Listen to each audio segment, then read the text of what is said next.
What happened to the local schools, यानी स्थानीय पाठशालाओं के साथ क्या हुआ। ये आज का टॉपिक हमारे सामने है, बहुत इंपॉर्टेंट टॉपिक है। Class 8th social science history का जो चैप्टर है civilising the native educating the nation, यानी देसी जनता को सभ्य बनाना, ये हमारे चैप्टर का नाम है। और उसमें अभी तक हम पढ़ चुके हैं कैसे भारत में जो है वुड्स डिस्पैच आया, कैसे लॉर्ड मैकाले और जेम्स मिल ने भारत के साहित्य को, भारत की संस्कृति को, इंडिया का जो कल्चर था उसको क्रिटिसाइज कर दिया और इंग्लिश एजुकेशन सिस्टम इंडिया में लॉन्च हो गया और सब कुछ वेस्टर्नाइज होगा, पश्चिमी तरह के स्कूल आएंगे। लेकिन हमारे जो स्कूल लोकल थे भारत में, जो अंग्रेजों के आने से पहले थे, वो कैसे थे वो हमको देखने पड़ेंगे स्क्रीन पर। तो आप देख सकते हैं स्क्रीन पर लिखा होगा फिगर नंबर 8 अ विलेज पाठशाला। यहाँ पर आप विलेज पाठशाला को देखेंगे, ये पूरा मैं सर्किल कर रहा हूँ। यहाँ पर एक गुरु जी खड़े हैं, पंडित जी हैं और यहाँ पर कुछ लोग बैठे भी हैं। तो ये उनके कुछ स्टूडेंट्स हैं जो लाइन से कुछ ना कुछ वर्क कर रहे हैं। एक झोपड़ी भी है। तो पूरा नेचर के बीच में एक पाठशाला है, विलेज पाठशाला है जिसमें कि स्टडी की जा रही है। तो ये ओपन इन्वायरमेंट में भारत के स्कूल हुआ करते थे ब्रिटिश पीरियड से पहले के, जो बाहर प्रकृति के बीच में जहाँ पर एजुकेशन दी जा रही है। इसी के रिगार्डिंग विलियम एडम, जो कि एक स्कॉटिश मिशनरी थे, यानी स्कॉटलैंड के रहने वाले एक ईसाई धर्म प्रचारक थे, उन्होंने एक रिपोर्ट दिया भारत की एजुकेशन सिस्टम में। आइए उसको पढ़ लेते हैं। What happened to local schools. तो do you have any idea of how children were taught in the pre British times, यानी ब्रिटेन के लोगों के या ईस्ट इंडिया कंपनी के, अंग्रेजों के भारत में आने से पहले भारत के बच्चों को कैसे पढ़ाया जाता था, कहाँ पढ़ाया जाता था, क्या आप ऐसा जानते हैं?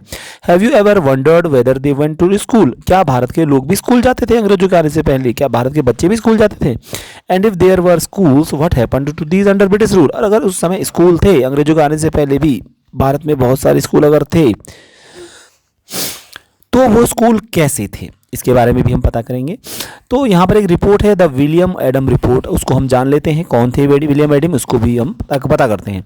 इन 1830s William Adam Scottish missionary toured the districts of Bengal and Bihar, and he had been asked by the company to report on the progress of education in vernacular schools, and the report Adam produced is interesting. 1830 में William Adam, जो कि Scotland के रहने वाले missionary थे यानी ईसाई धर्म प्रचारक थे, उन्होंने बंगाल और बिहार के कुछ जिलों का दौरा किया। वहाँ पर उनको ये कंपनी के द्वारा यानी ईस्ट इंडिया कंपनी के द्वारा बोला गया था कि भारत में वो जो है जो वर्नाकुलर स्कूल हैं, यानी देसी भाषाओं में संस्कृत, अरबी, फारसी भाषाएं जिन स्कूलों में पढ़ाई जाती हैं, उनकी शिक्षा व्यवस्था में उनको रिपोर्ट बना के देनी थी कि भारत के स्कूल कैसे हैं जो ट्रेडिशनल हैं।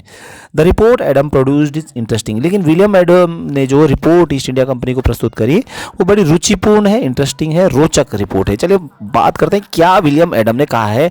आज तक हम लोग बहुत कम जानते हैं कि अंग्रेजों के आने से पहले कैसे स्कूल हुआ करते थे, कैसे पढ़ाई होती थी भारत के स्कूलों में। चलिए शुरू करते हैं। William Adam found that there were over 1 lakh pathshalas in Bengal and Bihar. William Adam ने कहा और पाया कि उस ज़माने में बंगाल और बिहार में 1 लाख से ज़्यादा पाठशाला थी, यानी 1 लाख से ज़्यादा स्कूल थे अकेले बंगाल और बिहार में, जो कि बहुत बड़ी संख्या है। And these were small institutions with no more than 20 students each, और ये छोटी छोटी संस्थाएं होती थी जहाँ पर 20 से ज़्यादा विद्यार्थी नहीं होते थे, 20 स्टूडेंट्स ईच, बस से ज़्यादा नहीं होता था।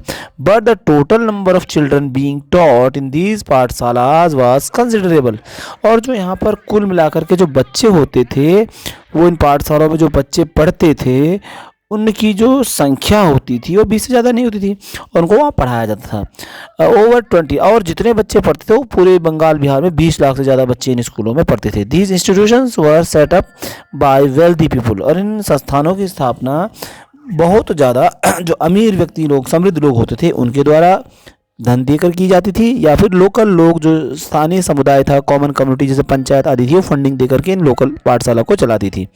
Eight times they were started by a teacher, और कभी कभी तो एक टीचर या गुरु जो उस ज़माने में कहे जाते थे, पंडित जी, उनके द्वारा ऐसी पाठशालाएँ शुरू करवाई जाती थी।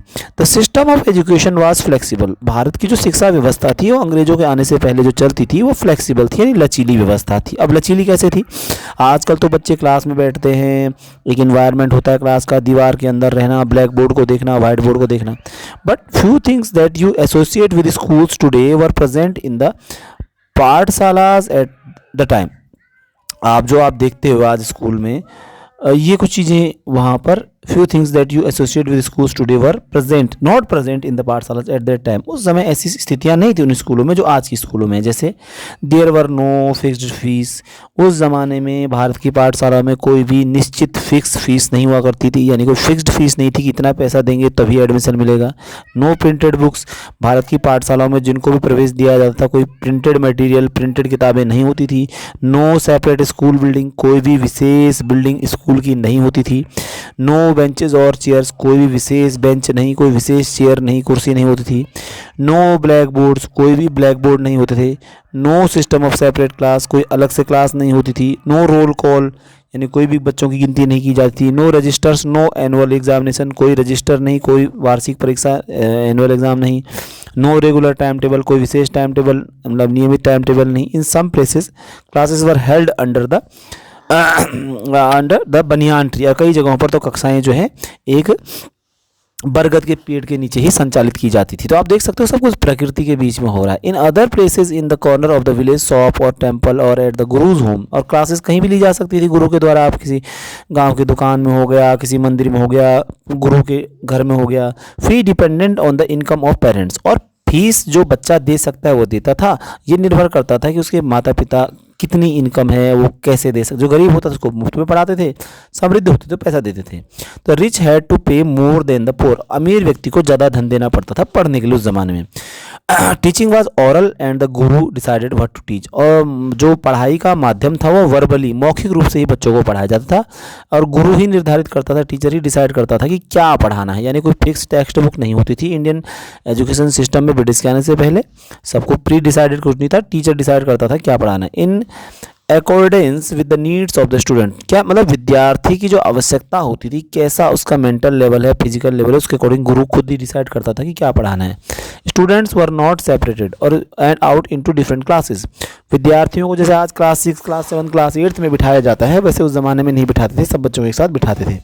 All of them set together in one place, और सभी बच्चे एक साथ एक ही जगह पर बैठा करते थे, एक ही स्थान पर बैठा करते थे। गुरु interacted separately with groups of children with different levels of learning, तो यहाँ पर जो है गुरु का काम ये था कि सबको वो इंटरेक्ट करे एक साथ उन बच्चों के साथ। ठीक है, तो इस तरह से इतनी सारी चीज़ें हैं। तो पार्ट 1 का वीडियो है, पार्ट 2 का वीडियो में और चीज़ें डिस्कस करेंगे। इस वीडियो में आपने देखा कैसे कि ब्रिटिश पीरियड के आने से पहले भारत के पाठशालाएँ कार्य कर रही हैं, कैसे उस पर कार्य चल रहा है। इस वीडियो को देखने के लिए धन्यवाद, थैंक यू।